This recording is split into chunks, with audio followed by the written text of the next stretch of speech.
welcome to our first episode of You Heard That New. This is Low Key. My name is Josh Christie, and we're here to bring you good music and good rappers and things that we enjoy, and hopefully most of you will enjoy. Today we have our guest, and normally I'd just be able to freestyle this, but I do not want to disrespect our guest. Our guest today is a man who has successfully transitioned from being one of the best artists of the blog era to literally a professor of hip hop. You might know him as a member of the historical inaugural XXL Freshman Class of 2009. But today he is a dean of students and founder of Pendulum Ink, the first ever academy dedicated to the science of lyricism. Yes. In 2025, he took his expertise to the Ivy Leagues and joined the faculty of NYU's Clive Davis Institute to teach the art of MC. From dropping classics with like The Achievement to the latest project, One Above All. Please welcome the rapper, the writer, the educator. There it is. Make you facts. There it is. What up, y'all? All first verse. All first verse. First off, I just want to make sure that people understand what this is about. Right. You Heard That New was my website that I started in 2006. Yeah. 2005, 2006. Putting on new artists, exclusives, having fun, writing my little editorials. And it flourished over about 5 or 6 years after that. And now we've seen new artists come from that era, from the era that I was a part of, the blog era, Mickey being one of those guys. So I feel like this inaugural episode was only right to have him, who was a part of my journey, and I was a part of his journey. And now we're about, 18 years later? Yeah. Almost 20. Almost 20 years later. 20, professor, radio personality, fan, music supervisor. I'm just here. I'm a fly on the wall. Headache that got us to this point. Right. So just giving y'all background, just giving y'all, just a little blueprint to why we're here and why this conversation is important. So Mickey, thank you for being a part of this process. Absolutely. And a part of this journey. So first and foremost, how you feeling? How you doing? I'm good, man. I'm happy to be here in this space with y'all. I'm honored and grateful to be the first guest on y'all show.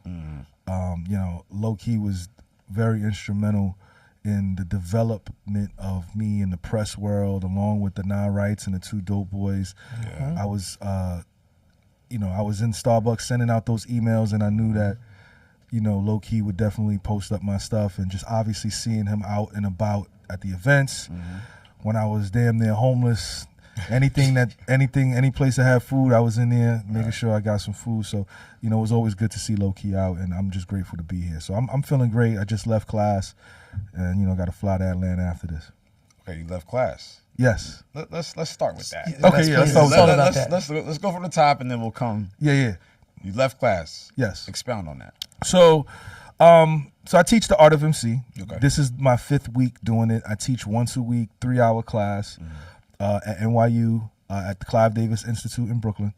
And today's, particular class was about the psyche of an MC and what it looks like dealing with not only scrutiny online, but also love online, performing. We went over breath control today.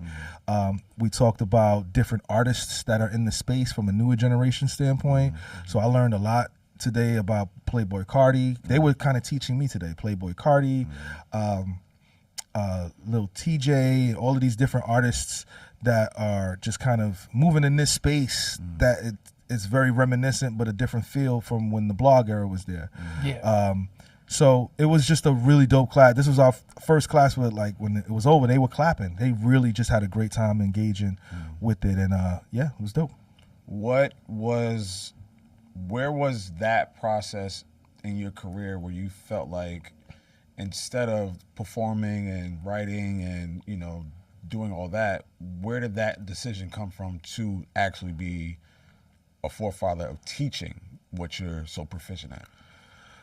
I think it was a seed planted by Lupe in 2012. He had a show at Webster Hall, and he was like, yo, I want you to help me start this guild called Sosa.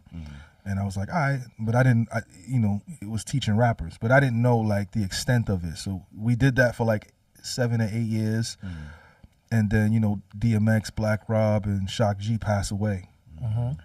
And they have hit records, but their affairs weren't in order. And I started to panic, and this is like during the pandemic, and I'm like, I need to figure out what my plan B is going to be, because I don't have a hit record. Yeah. And I was like, maybe I can teach what it is that I know. Right. So I tried to get jobs, and I don't have a master's, so I got turned down everywhere I went. Right. So I was like, well, let me start my own school and just create my own rules with this school. Yeah. And being that I have so many connections that I've never asked favors for Never cashed in. I never Yeah. cashed in my Yeah. favors. Yeah. I was like, let me cash this in now for the school to legitimize it, and Right. it worked out well. And so I have a question. You say you don't have your master's. You went. A lot of people don't know this. You went to law school Yes, at NYU. at NYU. Yes. As somebody that was in the legal field, what made you say, "Yeah, law school isn't it for me"? So I was working as a paralegal at the time, and there were junior attorneys. We were in securities and acts, Yeah. and there were junior attorneys making $40,000 a year, and they were working 9 to 9. Didn't make sense to me. So you're usually a product of what you are around and what you see. Right. Yeah. Right. So I started doing the math in my head. $35,000 a semester to be here at NYU, $40,000 a year. Graduate, I'm gonna probably leave with $300,000 in debt, Yeah. but I would probably only make $160,000 in 4 years, and if I'm a good attorney, maybe $70,000. It's the That math. makes sense. Yeah. That makes So I dropped out. I remember I was in criminal justice class, sitting in the front. I had a cappuccino with a triple shot of espresso, trying to stay awake, Sounds about right. You were 1L. and I couldn't stay awake, man. And I was like, you know what, this is not for me. And I wasn't in the studio late at night or anything like that. I just was bored. Yeah. I wanted to be in the courtroom, like what we see on Law and Order. Right. But you got to research to do all Yep. that stuff. And I was like, I don't know if I want to research some shit that I just want That to you don't care about. Right. And I care about hip hop, and I was good at it, but it was a hobby. So I was like, you know what? If I take this seriously, maybe something can happen. And I think at that time, I dropped out. The blog era was just starting to kind of emerge, and we were able to ride that wave. So let's segue into that. The blog era. Yes. In case people don't understand what the blog era is, it's, you heard that new, Two Dope Boys, Miss Info, Nah Right, OK Player, Ill Roots, SOHH, Boxton, the list goes on and on. Even and Elliot. on. and- Rap Radar, Elliot. All hip hop. All hip hop, yes, all hip hop. This is 50. This is This 50. is 50, World Star. Yeah, Yeah. we can mixtape daily on MTV News, Dat Piff. like Dat Piff. Explain the process of sending mixtape record to that conglomerate at that time. Explain that process So I think and how annoying. it wasn't annoying to me though. Okay, for so us it was. okay, so I think that now that statute of limitations. Oh yeah, is it's gone, over now. Yeah, we're good. So I think that there was people that didn't know how to BCC. Oh, No. That was sending emails out. that BCC is blind copy. Yeah. So I built my list off of niggas not BCCing. Okay. Oh, so you snatch it? Easy. We snatched a lot of those emails. So now we would send stuff out, but nothing was getting picked up Right. because I didn't have a name. Sean Bell passes away, and I do a song called I'm Sean from the perspective of him. Right. And Nah Right posts it. And now at this time, Nah Right is like, The God. Yeah. I was chasing Nah Right. I was chasing Two Dope Boys, but we'll get into that later. yeah, he was the Jay-Z of Yes. the blog era. Yes. Yes. And Shout to SK. Nation. yeah, SK, shout out to Nation. Yeah, Yep. So when he posted that changed everything. All of the people that I BCC'd now were hitting me. Well, yeah, we BCC'd. So then there were other people hitting me too. And and then he just kept posting every week. He just kept posting, just on you, without you sending anything. Just you. No, we were sending it to him. Oh, but he was posting, and then he would write about it. Right. So it's one thing to post it, but then when he would write this whole like a paragraph and like detailing the record and like with the link, with the CD quality. Yeah, like it was just like, oh yeah, he fucks with me. Right. And at first he didn't fuck with me. That's how a lot of artists we felt when we started posting them. Like we really didn't fuck with them, but then we really started fucking with them, so we would write more and more. Like the editorials would get a little longer, yeah. And the exclusives would get more frequent. So like that's how pretty much this shit worked. And I'm a fan of lengthy reviews. Yeah. So when I was seeing that, I was like, oh, this is fire. And I shot at SK like 2 times. So I think me shooting at him on records, also he respected it. Like, okay, he's hip hop. And he's paying attention. And he's paying attention. Yeah. And that was the end of it. Like, I was on there every week. You could depend on Mickey Factz to be on Nah Right and all of these other blogs. You heard that. Everybody. We would pretty much follow his lead. Like, I was about to say, it's like everybody shared. I would follow, Two Dope Boys. I would follow Not Right. I would follow those guys. Right. I'm like, all right, who's this, who's that, who I got to chase after, this, that, and the third. Then I started gaining my own, my own little ducats of artists and whatever the case was. But yeah, I found you through him. Yeah, he showed the most love, and that was the beginning of everything for me. Yeah. Do you think that era was probably the most important part for you because it was the root of the trajectory? I don't think I would be where I am today without the blog era. Without them, it was timing. It was all timing. Yeah. You got to remember, like, y'all were the DJs. Yeah. Because the DJs and y'all were pure. Yeah. Like, I don't think people understand how pure y'all was either. That shit was fun. We didn't know what the fuck we was doing. I know I didn't. Can we talk about all the running around that was happening? Like, back then, it was like you would hear something on, like, Nah Right, or you hear something on Two Dope Boys, or you heard that new, and then you go to a venue and you would hear that same song. Or you would see, like, Mickey in the spot, or like you go to SOBs and everybody's there because Hot 97's right upstairs at that point. Yeah. I mean, I think that the purity, it was something that couldn't be replicated, because the DJs at that point, you had to pay to get on their mixtape, and when you paid to get on a mixtape, you would be number 30, number 29 for like 30 seconds. Talk about it. And it's like you'll never gain any traction like that. Right. So again, this goes back to critical thinking. It never made sense for me to pay $300, and no disrespect to any of the DJs who got their hustle on. It just didn't make sense to me from an ROI perspective. Yeah. What made sense to me was emailing, bothering, and harassing. Yes. Like in a justified way. Yes, because it was my livelihood on the line. I was homeless at the time. My mother kicked me out. Let's dive into that. You're trying to figure out the music aspect, but then the personal aspect is you don't have a place to stay, or you don't know where the next meal. Like, how do you even divide attention between that and this? It was sink or swim for me. My mother found out that I dropped out of NYU and she kicked me out. Now I'm like 23 years old, maybe 24 years old, and shout out to Steve-O. He was like, yo, you can sleep on my floor. Tough. And I was like, bet.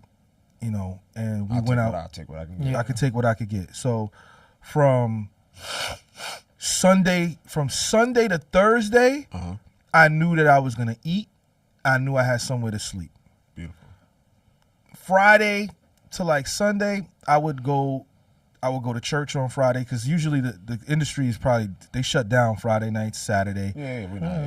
That's for the club. That's for like the regular people. They go out Friday and Saturday. So Friday and Saturday, I would be in church with my mom. She would bring me food, ask me where I'm at. I would tell her, and so I was there. So when I say I'm homeless, I didn't have my own place. Yeah. So like I was on his floor until I went to Precise Precise's house, and I was on his futon for a couple months. Okay. Then I had a girlfriend, so I was staying with her, and then I started dating this girl. I was staying with her, and then I stayed with my brother, and then finally, the Honda commercial was when that was the last time I was homeless. That check was that was it. Let me ask you a question, because it's not dark, but there was a time where the blog era died. Yes. And there was a time y'all didn't need us. Not or me. we didn't. It wasn't as vital, or it wasn't as important. Right. There was a time when that happened. Did you ever feel like you knew, like, all right, I'm not over them, but like I've done what I need to do in that regard? You graduated in a sense. Yeah. Yes. Did you feel like you graduated from the blog era? Because a lot of artists can't say they have, and I feel like you can say that as well. But do you feel like there was a moment where you graduated? I feel like I died with y'all. Or you died with us. Yeah. Can you explain that? So, and you know, shout out. This is something I didn't even talk about with the brothers that did the documentary. Mm-hmm. You know what I'm saying? I did my deal with Jive Battery in 2010. Okay. The blog era was still going strong. 2010, yeah, we were still moving. We had a social media manager there at the label. Okay. Jive folds in 2011, and then I get moved to RCA. Okay. 2012. Okay. Blog era still going in 2012. We still moving. I leave the label on my birthday because they just didn't know what I wanted to do. Right. You were one of two rappers on that label? Like, it was you and the Clips. Yeah. It was you and the Clips on RCA. No. That was Jive. That was Jive. Jive. It was like me and like one or two of it was me, Diamond from Crime Mob. Yeah. I do remember that. You know, and then maybe the Clips was on there. I think I don't remember. It was like at the tail end. It was at the tail end. It was at the tail end of their deal. Yeah. So it was just basically you and Diamond. Bun B was probably there still. Like Right. So I got moved to RCA. So I'm like, I got to get out of here because they don't believe in my stuff. So I leave. Now I can look back and say that I was in a depressed state because I didn't put out any music in 2013. My first song that I put out was a response to Control. So I didn't see the death of the blog era, which I think it was 2013. Yeah, for me, it probably was around that time because I started in 06. I made it for about 8-9 years, and I just let my shit just fizzle out. Like, somebody wanted to buy it from me. I'm like, no, fuck that. You're not taking my site because you're not gonna speak the same voice. Right. So I just let it die. Yeah. So I think around that time I just let it just be. So I didn't put out any music that year. Right. No music. And then the Control response came out, and then it was like, oh shit, people fuck with me again. People like me. Because the blogs were still out, but like it wasn't as prominent. Yeah. I think Control was like the last big event thing for us. Yeah. Yeah, outside of that, I can't remember anything outside of that. After that. Good Fridays. Good Fridays was before. Before that. Yeah, it was before that. Oh yeah. I think Control was the last. Control was the last big moment. Yeah. And then 2014 comes around because I had retired. I was like, I had quit making music. Good. When I came back, because I realized I couldn't get a job, I was like, well, I gotta keep doing music. Right. And I realized that the blogs wasn't the blogs anymore when I came back. At all.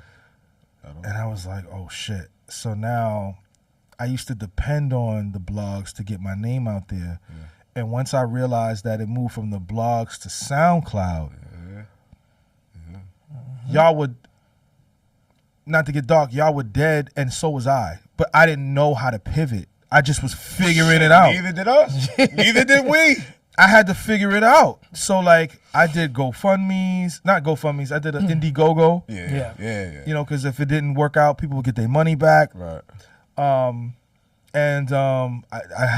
had them help me. I had my fans help me shoot music videos. I had my fans buy my projects, and then I started to rebuild my fan base from 2014 on. So like there's a 2007 to 2012 Mickey, and then there's a 2014 to 2025 Mickey. It's two separate Mickeys.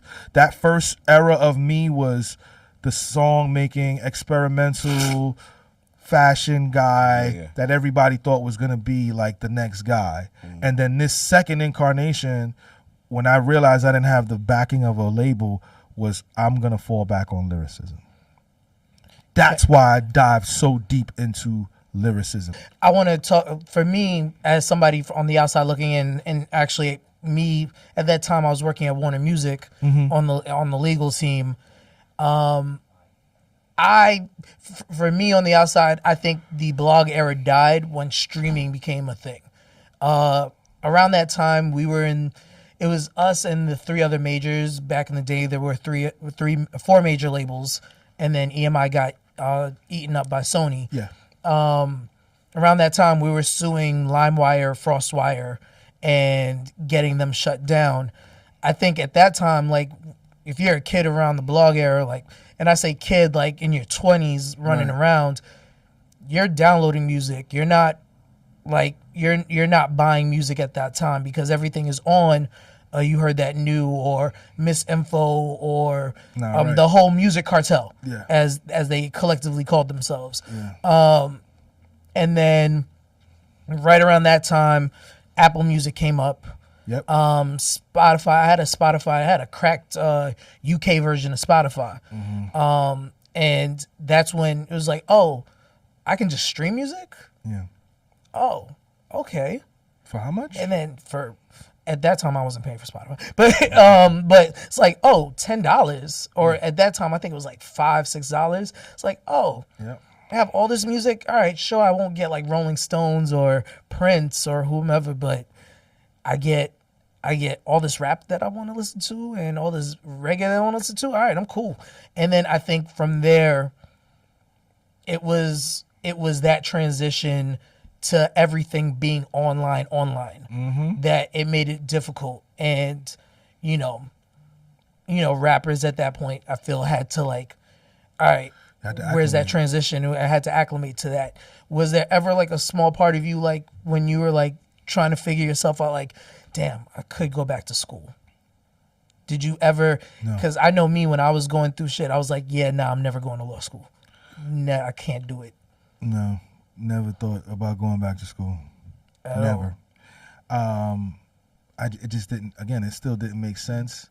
Oh no, I agree with you on that. Yeah. And you know, I just took a leap of faith. A lot of it was just, I'm good. I know I'm good enough to crack through the ceiling for people to be like, okay, Mickey's still good. Like, I knew I could do it. I didn't do a million battles. I took some battles, you know, just to keep my name out there. But people still knew that, okay, I can go on LA Leaguers when nobody was going up there and get love. I could go and, you know, go to Flex and get love. Like, I still had that respect that people had for me, where I could kind of get my bars off. People were paying me for features, so I was surviving on that. I was doing shows. Shout out to Lupe. He had me opening up for him that whole time. So I was creating merch and rebuilding my fan base. Me and him, our brotherhood was getting closer. So whenever you thought Lupe, you think Mickey. Yeah. So like people would just kind of like, we were like two peas in a pod. Yeah. Talk about, like, for that, like, normally people look at rap, and like rap different from any other music genre. Like 50 constantly says, you know, rap is a combat sport. It's a competition. You being friends with Lupe, like, I know there's a competitive spirit there, but how did that help you through that time? Like, yo, this dude doesn't have to, like, he could look at me as competition or what have you, and he doesn't have to like help me out. How much did that help you out, and how much did that like alleviate your stressors a bit? I think it's all about knowing your role. You know what I'm saying? I knew my role when I was with Lupe. I knew that he was the general, you know what I'm saying? So I could be the captain, right there. Yeah. And I didn't want to be the general in his space. And I think he recognized that and saw like, yo, Mickey's not trying to overthrow my space or my spot. he's actually here to support anything that I do. So he asked me, yo, let's do this. I'm like, yeah. He knew if he asked me to do it, I'm going to do it. You know what I'm saying? So that brotherhood was so high that you could kind of, you know, we were doing everything together. Like, you know what I'm saying? We would run down on niggas' shows and pop out. They would see us together. Like, we went to a Currency show one time. He was like, oh my gosh, y'all both here. Called us both on stage. We would do ciphers at his shows. You know what I'm saying? We was text battling on Twitter. You know what I'm saying? Just seeing the whole country together, going to eat, and then plotting on Sosa, what he was trying to build with the guild. So we was talk pretty much every day. So it was like, you know, he even asked me to do the podcast first before it was him and Royce. Yeah.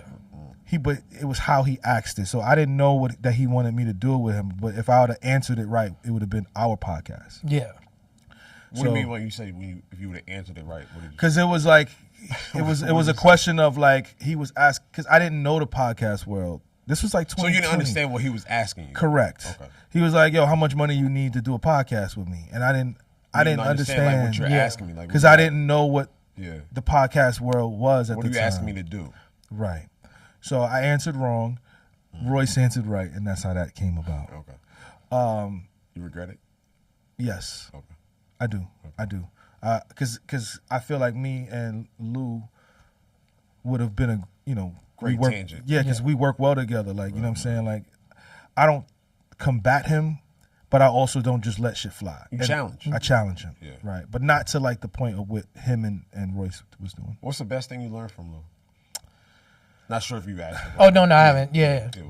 I think the best thing I learned from him was to constantly be creative with your pen, to push the boundaries of what it means to be a lyricist in that space. Lyrically capable of articulating the creativeness. Yeah, just pushing boundaries. He's ultra smart. Yeah. So it's like him showing me some song shit, some lyric shit. I'm like, God damn, like how do I top that? Yeah. And then it's like, oh, let me do a song about the letter A without the letter A. Yeah. And now he's like, oh, you on that type of time? Watch this. Yeah. So we was pushing each other from that space, and then he's having these super conceptual albums. Yeah.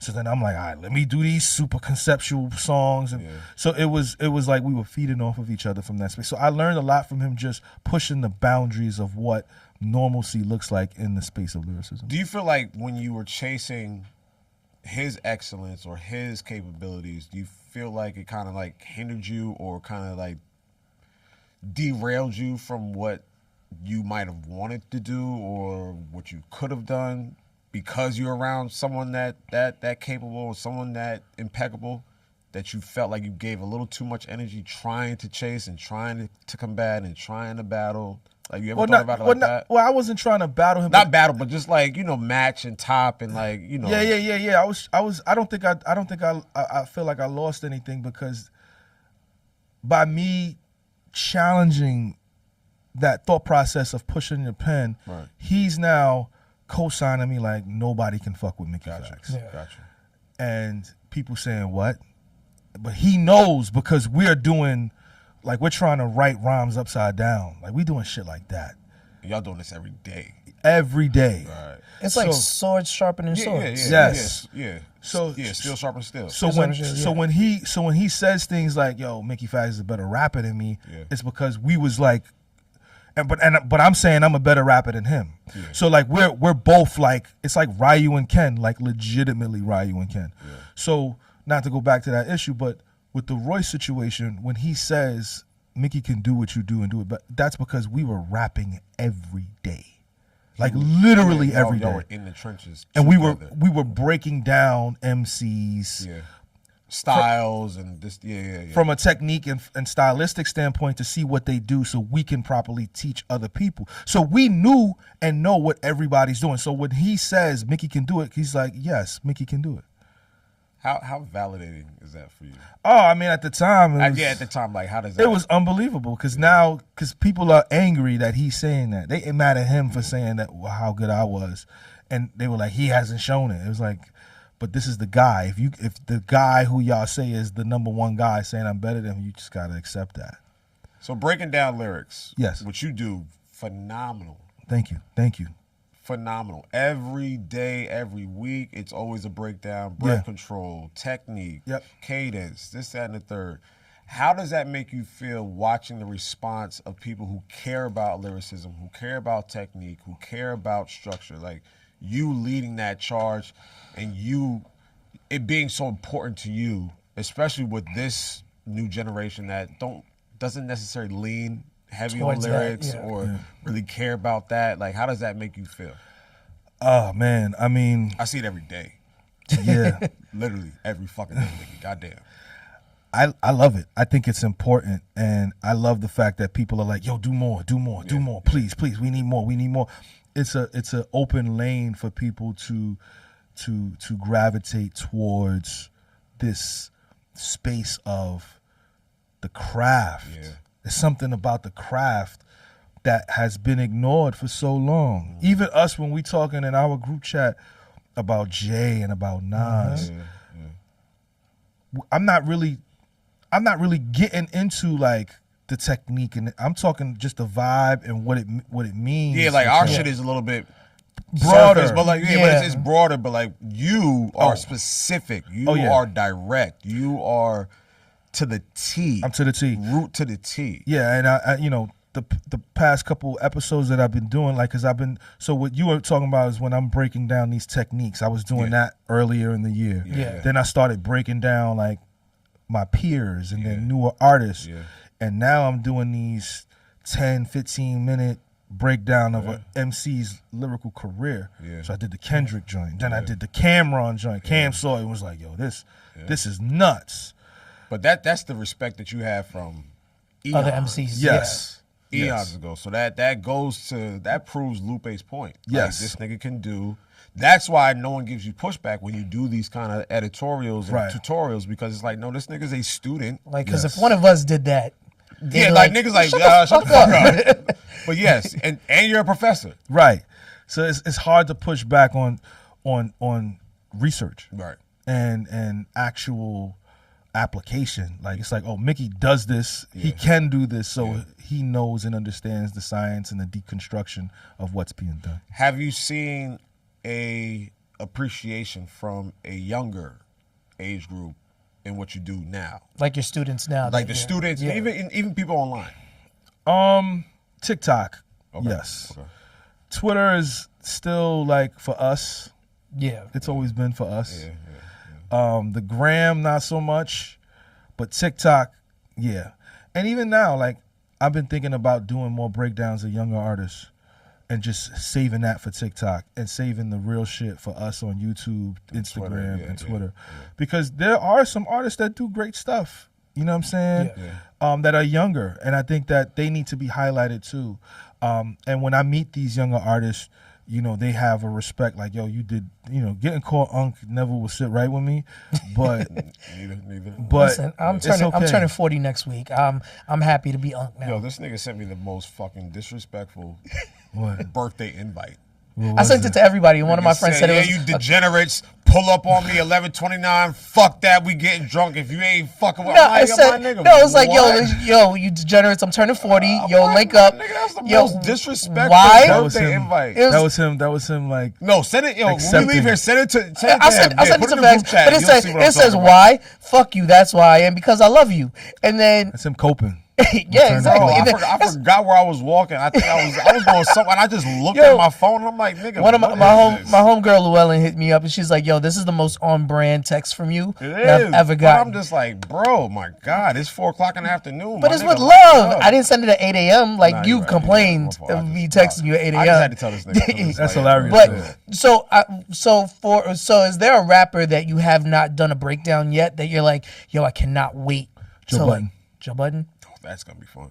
The Joe Budden one is something that I'm slowly, putting together. Oh, so you're in the process of putting it together? Yeah, because it's a lot. Like, that's gonna be fun. It's a lot. That's gonna be fun. So we're doing like mood. Are you gonna break it up, or are you gonna do all of it at one time? There's mixtape. There's early mixtape era Joe with his debut album. Then there's mood music. Then there's Slaughterhouse, and then there's the solo stuff. So Yeah. there's a natural progression with what he was putting it's together. like it's triangle offense, it's slaughterhouse, Yep. it's mood music, Yep. it's after mood music. Yep.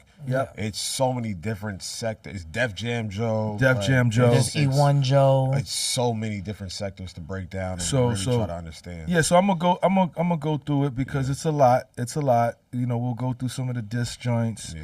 We'll go through some of his wars. We'll go through some, him Battle being, test. He's battle Yeah, test. him and Ransom. him being the real forefather of mental health rap. Yes, him and Scarface.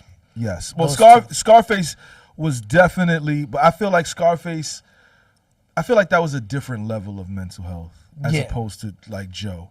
I think Scarface was putting it from a perspective of his space in the Texas area and More so like trauma. Yeah, it was more trauma It was and like him traumatic, dealing yeah. with what is happening, and Joe is more internal. Like, Yeah. this is what's Internal, going on with my head. Yes. This is Scarface was external. Yeah. Joe yes, was internal. Yes. Yeah. And he was also telling stories from Yeah. a traumatic space, Yeah, yeah. Scarface. Yeah. And I feel like Joe it was a lot of internal stuff, and people gravitated towards that because people were So also heavy. going through it. Joe, like mood music. Joe was like, all right, you're finally That's going to my- therapy. that's my favorite Yeah, Joe.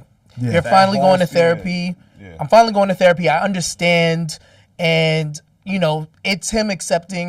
And as somebody like I'll say it, like, I am clinically depressed, and I deal with that all the time. Mm-hmm. Joe is one of those people. It's like, all right, I'm depressed, and it's okay to be depressed. It's something that you got to deal with on a daily basis. It's Right. okay to accept it. Sometimes you're gonna lash out. Sometimes you're gonna be cool and you're gonna be chill. Like, around that time, it's when it's just like, all right, he understands it, he gets it, and he's And he like, made dealing it with sound colorful too. Yeah, That's what I was about to say. Like he made it sound good. Which is As insane of like how the Yes. shit he was saying, as depressing of like, I'm like, my nigga, like this shit still knocks. still yeah. nice. Black Cloud is one of my favorite songs of all time. Nigga, Poker in the Sky. Poker in the Sky is great. We can go on and on. Sober Up. Different 40 love. licks. Like it's so It's much. too It's so It's much too shit. much. Yeah. It's too much. We can go on and on for days, and you got to get on that flight to Atlanta. So I'm here for like another 30. 30. Oh, so we got time. Okay, we got time. we So got time. Pendulum, Yes. talk to us about that. I mean, teaching lyricism is a joy and a passion, and being able to make it worth people's money was my most important thing. Yeah. How do I make this affordable but still enough to where I can pay my employees and my co-owners to be working here? Okay. So I was like, okay, so what do we do? Let's break down technique from a writing standpoint. We got to get that in there. Well, what if somebody can't rhyme on beat? Okay, then we need rhythm and style so that we can get them on beat. What if somebody comes in nice? Oh, we need advanced tech and advanced rhythm and style. Okay, well, people want to learn about the business. All right, let's have a Mickey class, a Mickey money class where I'm bringing in all my friends that I'm cashing in these favors. Okay, well, we need to teach about content. So then I hired my guy who was working at Meta, DJ Deluxe. So he teaches how to create content, how to look at analytics. If you ever need to talk about sync, I'm happy to. So we have a Cool. sync licensing program for our graduates. Nice. So we have not a music supervisor, but we have somebody who gets his song placed all throughout the year. Yeah. So I pay him to not place himself on those songs and get our students placed. Oh, that's dope. Ooh, okay. You know what I'm saying? So we move in that space. We got the battle rap classes. Okay. We have our mental health classes on Wednesday with Rhymecology. We have our poetic classes on Tuesdays. We have electives where we have, Dart Adams. He's teaching at our school. Right. So he's teaching the history of hip hop. And then every month we bring in a legendary MC. So it's jam packed. There's a class happening every night. How does that make you feel? Man, it's tough, but I know it's rigorous. I know It's rigorous. I know it's all of the above. But how does it make you feel? oh, I mean, to do something that never existed before and broke all the rules, yeah, I fucking love it. It's exhilarating at a level that it's hard to express because it's basically alchemy. This thing did not exist, and you guys gotta remember this was post pandemic, so this is like right after all of the scamming. The PPPs. Yes, this is the PPPs. This is the Dat Piff mixtape thing. This is the DJ drama stuff. Yeah. This is people, big artists jumping in, unsolicited, just jumping in people's DMs. Hey, I like your music. Yeah. So this is post that. Okay. So to have people be like, this shit might be a scam and still going with it, and then now they're 4 years in and they don't want to leave, that's a beautiful thing. Unbelievable. Now, as a professor at NYU, what's on your syllabus? Oh, let's go. Content, technique, a little bit of technique, content, performance, and studying from the 90s until now. I didn't want to go too far in the 80s. Yeah. I felt like the 90s was a great place to start. I felt like then going, because these are kids. They're in their 20s. Yeah. So I'm like, okay, if they're in their 20s, that means they were born 2002, 2003, meaning that they came out. Well, yeah, they came out when 50 Cent came out. They came out when the Black Album was coming out. Right. 2003, 2004. Right. So that means they probably got into music around 10 years later. SoundCloud. Like 2012. They are the SoundCloud era. 2012. They just missed the blog era. So they're the SoundCloud era. Right. So I had to say, okay, they're people that they look up to. Kendrick, who I worked with. So I utilized that to my best of abilities. Drake, who I worked with. Cole, who I worked with. That's who they see as their big three. Big Sean's, the Wale's. Their freshman class is the 2016 cover, which I think is like a top 3 cover. You know, they had Vert is on that cover, Yachty's on that cover. You're getting ahead of my Savage is on that cover, East is on that cover. That cover is bonkers. Yeah. So like, they know that, and then all of the new artists that's coming out. So like, my syllabus is focused because their final is them performing. So most of it is really focused on holding the mic. You have to hold the mic in class when you respond to me. Really? Yes. And also just kind of like technique, understanding what it means to be a rapper, understand what it means to write it out and get it out, and looking at the people when you're performing. All of these things matter. So that's what the syllabus is framed around, like the actual art of it. Taking a verse, respitting that verse, researching. They got to submit 1,000-word papers, 500-word papers. I grade them. It's a real class. So what do you, as an MC, when you go into your class, what is it that you tell your students, especially like when they're grabbing the mic, what is one thing that you're like, yo, I hate that, don't do that? Or don't rap on your vocals. There it is.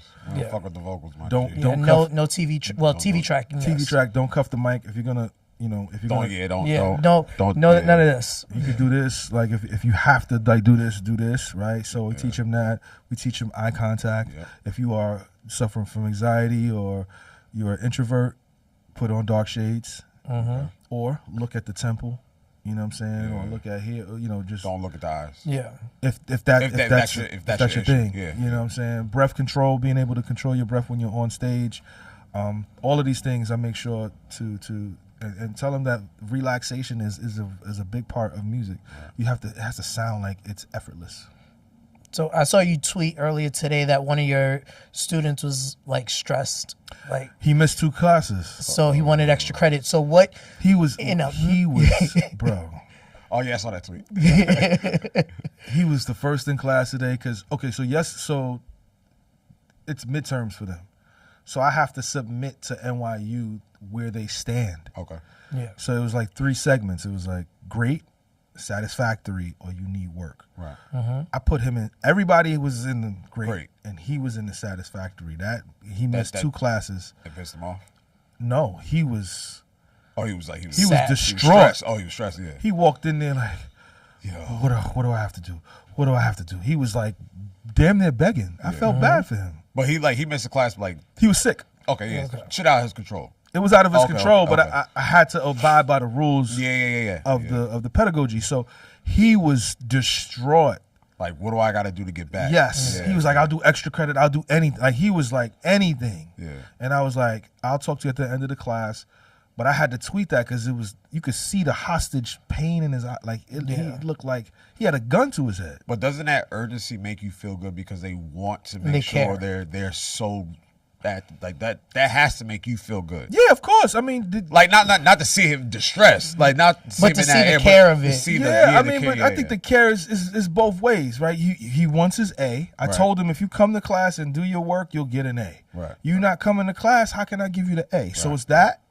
Then his parents is probably paying $50,000 for the semester. How crazy is that Fuck it. as a rapper Fuck it. that you're like, oh, now you get to go to school for it? Oh, that's nuts. That's nuts. And people trying to play me like, what kind of credit? My class is a major credit. Yeah. You get like 3 major credits from me, so it helps this you to NYU. graduate. NYU, so that's like NYU. 10,000. It's like at least $12,000 a credit. Yes. So your class is Shit. $36,000. Well, Yes. no. Nah, Well, no, not- sorry, no, like $1,200 a credit.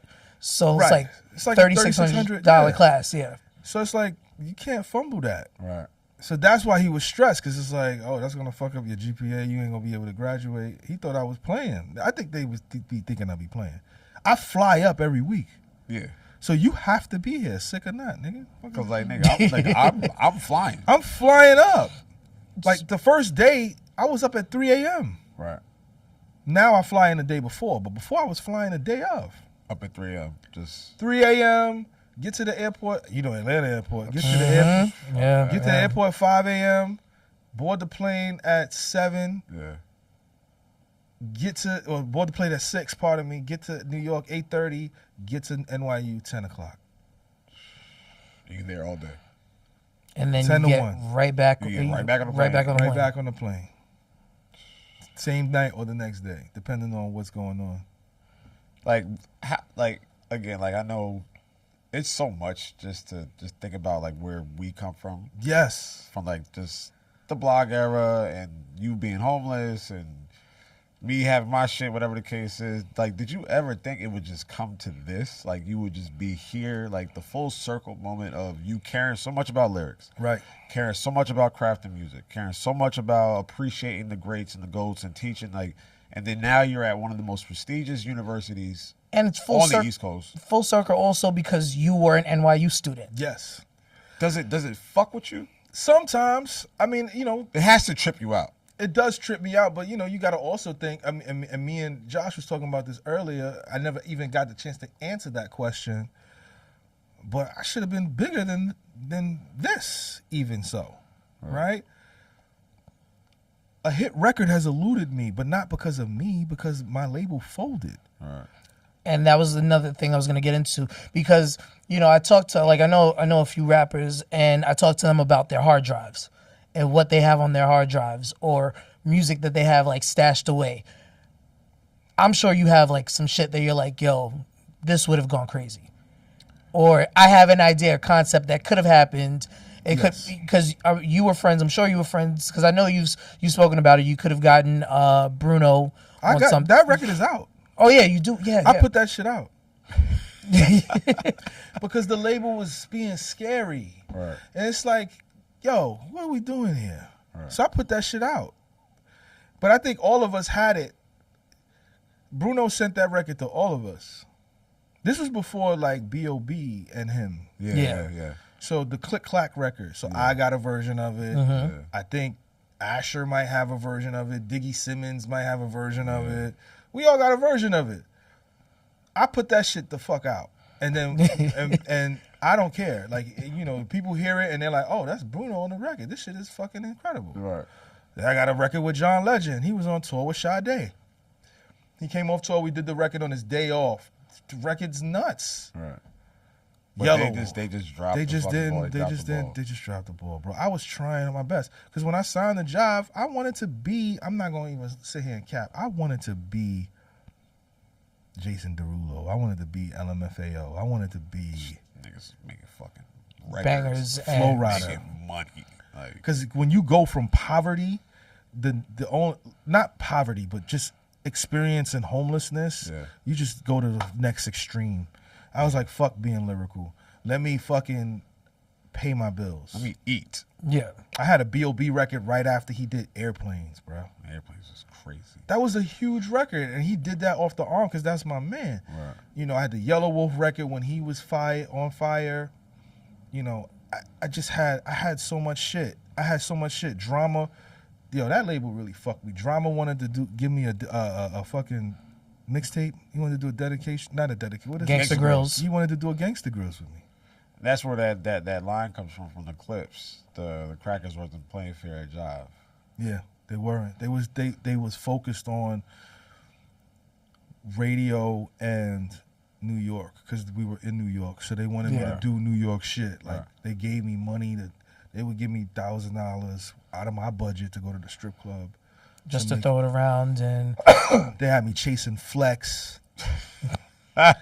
like doing goofy shit, dumb shit that didn't get me to where I was. And right.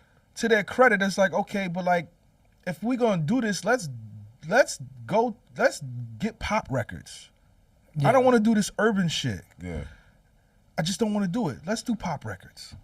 Let me go sit with Flo Rida. Let me go sit with Flo. Let me go sit with Justin. Let me go sit with Britney. I don't because then you were under the label. Yes.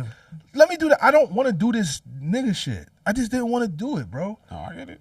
So it didn't make sense for you at the time. At the time, yeah, I'm skinny jeaned out. Niggas is dressing like me. Niggas is like it's like that was the skateboard era. Like everybody had SBs, Supras. Yeah. So it's like let me do what I do. Yeah. You know what I'm saying? And they just, we started impacting. I'll never forget this, man. We started impacting with Marsha Ambrosia. The record was on Mix Show. Yeah. Enough playing it, Envy playing it, Flex is playing it, me and Marsha Ambrosia. Niggas is starting to play it across the country, and then fucking Jive folds. Yeah. Can you imagine that? Like I know that was sick to your stomach too. Yeah, like right when you finally get that motion, just fold. They fold, and when they fold, I'm in limbo. So they folded like around because the record came out like around March of 2011. Yeah. So I'm in limbo for like 6 months. My entire team at Jive is gone. Project manager, A&R. Marketing. Yeah. Everybody's gone, so I have a whole new team that didn't sign. They don't know you. Yeah, they have no idea. But they were behind me at Jive. It's just that they folded, bro. It's nothing that I could do at that moment. Right. So then that's when I was like, all right, well, let me get the John record, let me get the Bruno record, let me get the B.O.B. record, and they still didn't want to push the button. It's nothing that I could do. But I feel like I should have been a bigger artist. Well, no, I mean, like, that's obvious. Yeah. Like, I could have got a Cole record. Yeah, that's not lost on anybody. I could have got a Miguel record. Because they were at RCA with Mark Pitts. Mark Pitts loved me. He was like, yo, let's get you and Cole on a record. Let's get you and Miguel. He was A&R in their shit. It just, it was just. The timing, it just didn't work out. It was just bad timing. Yeah. But that's my only regret was not having that in the catalog. But I mean, yes, that I don't want to belay the point or say things have worked out because things have worked out. Yeah, of course. And I mean, you are a professor. Yeah. You are. I'm happy where I am. Well, I know. Yeah, you are well. Honestly, in terms of writing and your pen and your bars, you are respected by some of the greats and some of the best. No, not pretty much. Everybody. Thank you. What do you say if you could talk to your younger self and you were, besides the record label and all of that, what would you say to yourself in terms of advice? Or not even just to yourself, like younger MCs now or younger artists now? When I first came out, I was really, really, really cocky. Rightfully so. Yeah. You're what, 20-something? You're 20-something. 23, so 24. Who was not cocky at that age? I would tell myself to be a little bit more humble. Also understandable. Yeah. Have humility when meeting people. Again, I came out in the Google me era. And that's what you would say, Google me. Google me. Yeah. So I would tell myself to be a little bit more humble. I would tell myself to pick your woman wiser. That's a whole nother conversation. Yeah, that's a whole nother conversation. But no, good advice. But great advice. Yeah, Good advice. I had opportunities to date some powerful women, and I just fumbled. Yeah, I mean, like, look, granted what you was trying to do and situations you was in, like, you can't have everything. Listen, I get the sentiment. But I get it. So yeah, I think that. I think also just kind of, I would also tell myself to just release more music. Yeah. Get therapy. Go to therapy. Okay. Yes. I would tell myself to just document everything. I think we were living in this was before iPhones, but we were living in history, and I feel like some of it is washed away. Yeah. It's gone. Like, my whole website is gone. We don't have it. Yeah, it's gone. Like, there's no, like, even like MTV News, all that shit is gone. It's gone. Yeah, all that is archived in a Blue Mountains facility somewhere in Jersey. Yeah, my shit's not archived. My shit is gone. So, to your point, yeah. I wish, we didn't realize what we had. So, like, We didn't know what we were doing. we didn't know what we were doing. We had no idea. We didn't what have the fuck we- screenshots and nothing like Yeah, that. we So, didn't like, know what the fuck we was doing. I would just tell myself to screenshot everything. Yeah. Hold on to everything. Snapshot it. Yeah. Everything. Like, seriously, because just recently when I moved into my new space, I was like, yo, man, there was a time in my life where I was at the newsstand every month. And I said, you know what? Let me go on eBay and get every fucking magazine. Yeah. And I went and got about 15 magazines I was in, because print is not here anymore. Print is gone too. So those are the things that I would tell myself. Choose women wisely. Be a little bit more humble. Document everything that you do. Therapy. And just stay away from fuck shit. Just stay away from fuck shit. That's sound advice. Mind your business. Mind your fucking business. Mind your fucking business. Mind your business. Yes. I would tell myself, mind your business. Everything doesn't need to be said. Right. Josh, I think we Yeah, I mean, we got a few minutes. Is there anything else you would like to talk about? Eminem and Jay-Z versus. Oh, are we doing Maybe that? Eminem and Nas, or maybe Nas and Jay-Z. Nah, neither. Okay. Neither. What was the one that Not because it just, like, texture wise, it did, like Kanye, Jay-Z. Okay, we could do that. that works? You still have Jay beating. Yes. I have JB and Kanye also. Kanye's the only one that's gonna give him a headache. Drake's not gonna give him a headache. I don't think Drake is gonna give him a headache. Yeah, Drake's not going to give him a Wayne's headache. not gonna give him a headache at all. I don't Future's think not gonna Wayne- give him a I don't think- headache. I don't Future, I don't even know why people keep putting I'm just Future. going by what No, I I'm know, saying, yeah. yeah. No, I don't. Why do Kanye- people Kanye's keep the putting only one. Future in this conversation? He's not there. I think I said this. I think I said this in the group chat. I don't even I said this in the group chat. Dr. Dre. Jay? Versus Jay, see, I've already said, like, from what we know about Jay's an asshole, and Jay will be like, "Yo, that sounds cute." I wrote one of Remember, your I best wrote fucking this. records. Like, what? I wrote your comeback record. I wrote one of your best. What? Dre got a lot of records, man. No one's saying he doesn't, but, like, nigga, I wrote your best record. Yeah, I wrote your best record. It's still It's still DRE the best record. he is has. it? I don't know It's if it's one his, of. It's one of his best It's records. one of. Yeah, It's one of his best records. And it's the return. I don't think it's better than nothing but a G thing. I would say for Jay, a match for Jay. It's it Kanye, just- and that's it'd it. be Kanye, and it No, depends. it's not and nothing. It's Kanye. If you say 10 songs only, And nothing. No, it got to be 20. But if it's 20, then it's only Kanye. And If it's then 10, who are you gonna say? If it's 10, then who? I don't know. I'm All not right, so saying. then stop with the and shit. He knows. I got You had one. I got You had it. names. I got names. Who? You got, like, If you say names? 10, if you say 10 songs, I could. Please, yo, stop stuttering. Just who? Just say it. Just who? I say L. I say LL. 10 songs. No. LL. LL got a big enough song, No. and it also all depends on Who the else? Keep crowd. going. And no, I honestly, No, that was fuck it. the No, crowd. literally, that was okay, all right. that was literally it. What about Snoop? Snoop, No. no. 10? 10. 10, no. It can kind of get spooky with Snoop. 10, no. 10? I can name 10 Snoop Nigga, shit, I can but, name. but Go. That whole Go. see this Go. is why Go. see this is why Go. I'm getting to these It's like, arguments with right, Lil. I said go. Anyway, I got 10. Go. 10. You have ain't nothing but a G thing. Cool. Gin and juice. Cool. Ain't no fun. 'Cause No. that's gonna ain't no fun's gonna ring off. Jay got one for that. Go. But I know he has something for that. Drop it like it's hot. Jay got something for that. Drop it like Fuck Jay them other got niggas. something for that. Jay got something for that. Let's see. What's the song? Does he play sexual seduction? Jay got something for that. He does play sexual seduction. Jay got something for that. Let's see. Damn. That's 7. That's Yeah, 7. yeah, you said 10. You got 3 more. Because like everything else is album cuts. And America's Most Wanted. Jay got something for that. Lay low. Jay got something for that.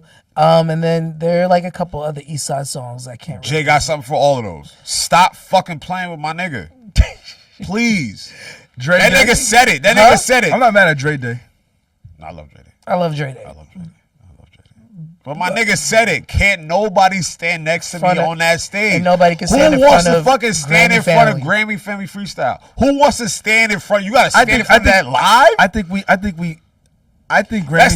He said You're it. about to say what I'm thinking, but I've always thought. Grammy Family Freestyle is the best freestyle to me of all time. But I don't know if that works on the verses. I mean, I understand what you're saying. Like, Wait, hold on. The best he has freestyle of all time? I got that as the number one freestyle of all It's time. at least top 5. It's top 5. I have that Top as 2. I have that as the best I can't. radio freestyle of all time. Even what Black Thought did on Flex? I have that freestyle as the greatest freestyle of all. Yo, he's like me. Like when time. I say it, I'm just gonna keep. I'm gonna keep I repeating. can't see anything. I can't being see better than anything that. else. You can't. Black Thought's my man. You can't recite that. recite every yes. Nigga, I get. I can recite Grammy that Family. bitch Yeah. right. The closest thing to that, maybe Lloyd Banks over Victory. Yeah. Which turned into an actual fucking song, which is ridiculous. So that's like the closest. Or then it's the Rockefeller freestyles. Right, with Beans on the Yeah, radio, yeah, or and Young Chris. or Locke's freestyle. Any of Wayne's drought stuff. Not any, but there's some. Like show me what you show me what you got. Next to what? No, it doesn't stand next to it. No, but he's talking about radio freestyles, not freestyles. He's talking about radio freestyles. Yeah, radio freestyle. Yeah. Like I don't think Wayne Radio has freestyles. one. No, Wayne doesn't have one. I don't Yeah. think Grammy Family is probably the best one. It's hard. And if Wayne was to do "Show Me What You Got," I'm doing the song. True. "Show Me What You Got" is better than the freestyle. All right, what are we doing? I have my thoughts on that album. I don't think Grammy freestyle beats anything Kanye has on the verses though. No, it doesn't. Right. But to stand breaks the monotony. To a normal, I don't want to say normal, but to another person against him, he could. That's could hurt. That's hard. That's It could hard. hurt. It could hurt. That's a 4-minute. And I think we could display. I think we could say that it hurts because we saw what Jadakiss did over Who Shot You. That's why it makes more sense. And I think that's why Jay said it. Right. So if Jay does that, like Kiss doing that and Jay doing that, you want to stand there and deal with that? But in addition to his other records? remember we all said like Jay has bombs. Like Jay has bombs. No, I'm trying to. He has nukes. He has nukes. He can't say bombs. He has nukes. And it's just like, all right, what are you gonna do when PSA comes on? Like, what are we talking about? And what are you gonna do when? But Kanye's the only nigga that's gonna give him a headache because it's like, what are you gonna do when Can't Tell Me Nothing comes on? That's a headache. That's a headache. What are we gonna do when that's a Negro spiritual? Jesus Walks comes on and like what we doing? Like it's a lot of shit. I'm like, oh fuck. And that's even before you get to my Dark Twisted Fantasy. Oh Jesus Christ! Jesus Christ. Run Away. That piano. What? That's a headache for Jay. What? Yeah.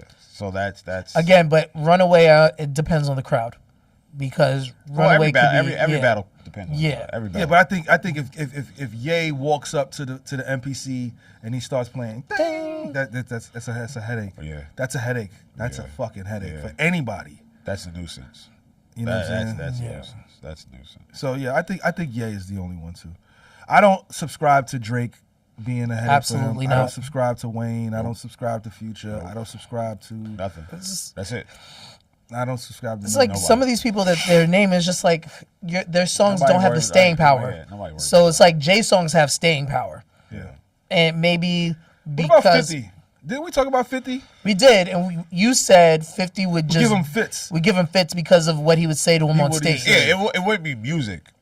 It'd be commentary, narrative. Yeah, it wouldn't be music. It's just 50 laughing. Kanye's music and commentary. Yeah, because he's just gonna go on rants. Yeah, just long rants. So that's why it would be a little bit of a nightmare for Jay. Yeah, because Jay's not that person. He's not. He's gonna say some slick shit that we gonna catch a year later. He'll say some shit that we be like, What? Oh, that's what you meant? That's what you meant? Oh, that's hard. No, this is Jay. Right. Just Jay. Like, oh, that's it. That's the one you going with? Yeah. All right. That's cute. And just Jay just being a complete asshole, because everything Jay says is snarky, and dickish, and you know, it's I'm above you all, and that's one thing that 50 always says is like Jay thinks he's above it all. And you know what? Now that I think about it, I don't think Ye could beat him on commentary. Who, Jay on commentary? No, it's just Ye would be so erratic. He'd be like, Jay, don't send the killers after me. Yo, the thing about Ye's presentation will supersede what Jay is. Because Jay is just up there with a mic. Jay's commentary will cut through. Yes, because because Ye is so loud and boisterous and performative. We're paying attention to that. If I'm Jay and he plays like All Falls Down, after the song is done, I'd be like, I was on my second Maybach when that came out. That shit like that is like nigga, I cleared that for you. I cleared it. That song helped me buy that Maybach. Remember that one that you were riding around? I gave you your chain. I gave you your chain off that. There's a lot of undercutting shit that he could say that'll get personal. Yes, it's like, and he know he could do it. Yes. And then it depends on like if Kanye's on his meds that day. I'm not standing on stage with you. You talked about my kids, so like, we're not standing on stage together. Well, so it'll never happen. Yeah, so nobody can be. Well, I mean, obviously it's hypothetical, right? But yeah, kiss my ass. Like, we're not doing that. I mean, the next verses. What's the next verses you guys want to see? I don't want to see no more. I don't. Honestly, I don't. Y'all don't want to see no more verses. We're outside. Who? No, not even that. Who? It's like Missy and who? Missy versus Busta, I think would be good. He said he'll never do it. Like he literally, he told us during an Apple Music interview when we were that he would never go against Missy. Nope, he'll never do it. I think him versus Q-Tip works. I like him versus Q-Tip. I like that because they come from the same school. I'm not mad at him. I like that. Who does LL go against? I don't know because LL said it. LL's talked about it. LL versus Snoop. I mean, even though Snoop already did one. I don't know. Who do you put L against? Jada's done too. Yeah, but who do you put L against? I have no idea because, like, you know, as much as we say, like, certain people have bombs, LL has bombs too. Yeah. Like, well, who do you put him against? 50. 50 kills him. 50 kills LL. Yes. T.I. LL? I think T.I. keeps up with 50. T.I. wants 50. Bad. I know he wants 50 bad. T.I. does keep up with 50. I agree. He does. T.I. keeps up with 50. I don't know if he beats 50. Yeah, for that one, that's closer than we think. It's super close. That's closer than we think. Super close. That's closer than we think. You know what we were talking about? Geechee was talking about Beyonce and Mary. I had made a tweet a week ago about this. I said, if it's 10 records, Mary's clearing. 20. 20 gets a little shaky. So Geechee, I forgot where Geechee was talking about it. He said the same thing. He was like, Geechee was talking about it on his podcast. Yeah, he was like, yo, Mary is getting Beyonce. I'm like, nigga, I'm telling y'all, we did it in the hookah spot. We played 10 Beyonce records, 10 Mary records. This shit gets scary as fuck. You got to play the best 10 Marys though. And Mary has a clear 10. She's a clear 10. A clear 10. And she has like women anthem 10. Not to say Beyonce don't, but Mary got a clear 10 where it's undisputed. Yes. Undisputed. Like, I'm going down. What can Beyonce do with I'm going down? You tell me. What, resentment? I don't think she got a I'm going down. Maybe to the left. Irreplaceable. And Mary has Not Gonna Cry. And you play that. Mary has Reminisce. Mary has Bring Me Joy. She has 411. The remix. Yep. She has I Can Love You. She got Real Love. I Can Love You. Yeah. The shit with Method. You're All I Need. Yeah, you're right. My bad. Can't Knock the Hustle. That's just a feature. It's just her. Like what do we? Like what do we? That's 10 right there. So who can beat Mary? Mariah. Yeah. Easily. Yes. And Whitney. Not easily. I don't want to say Whitney easily. not here, but Whitney. Whitney's I not think here. Whitney would clear Mariah. Yes, I agree with you on that. I feel the same way. I feel the same way. Wow.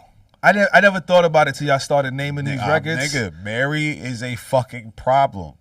Just record for record, not performing. Not like record for record, yeah. Mary is a fucking problem. She's giving Beyonce a fucking headache. I would love to see Brandy. Against who? Monica? I don't know, but Didn't Brandy. she go? I thought she did. No, they did. Yeah, she did. Yeah, She did do one. Yeah, but yeah. it wasn't. It was more so like let's play music and yeah. But yeah, whatever. Like I want Brandy to go out there and just rip somebody's head off. who? I don't know, but What? Keisha Cole? Keisha is a problem. Not for Brandy. Not for Brandy, but Keisha's a problem. She is a problem. For who? Monica? No, Monica. The fuck are we talking about? No. What are we talking about? Like, Who is a problem for Keisha Cole? I mean, Keisha Cole a problem for For who? somebody. fuck. Who's she a problem for? What's that saying? Girl fight?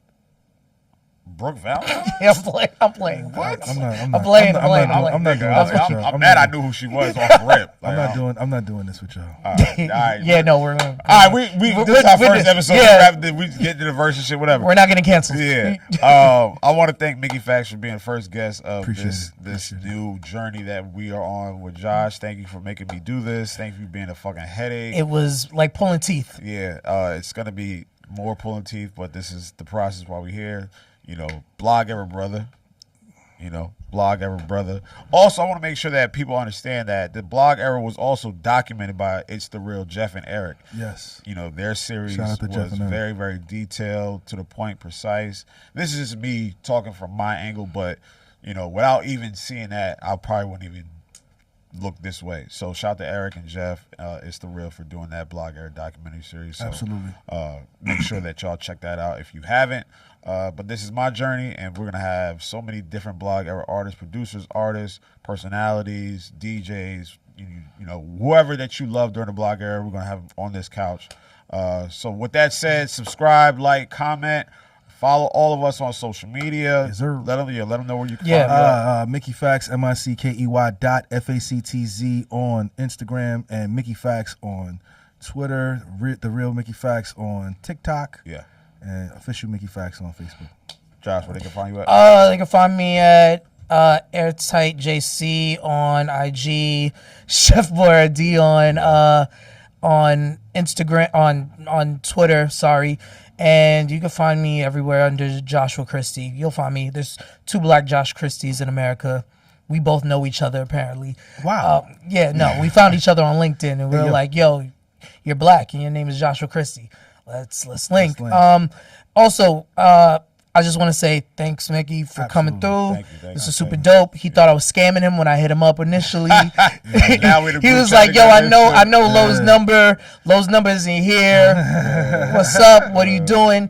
But we're glad you came to chop it up, and this is super dope. Thank you for having me. Follow me on Twitter, lowkeyuhtn. Same thing on Instagram, on TikTok, lowuhtn. That's it. No key or nothing like that. And also follow me on Rap Life. Drops every Wednesday on Apple Music alongside Ebro, Nick, and Eddie. Thank y'all for tuning in. More episodes to come. More journeys to detail. Once again, Mickey, thank you, brother. Absolutely. Blog era Anytime. brother Thank you. right here. Anytime. Appreciate you. I'll be back for the 100th episode, man. There we go. Yeah, there we go. See y'all soon.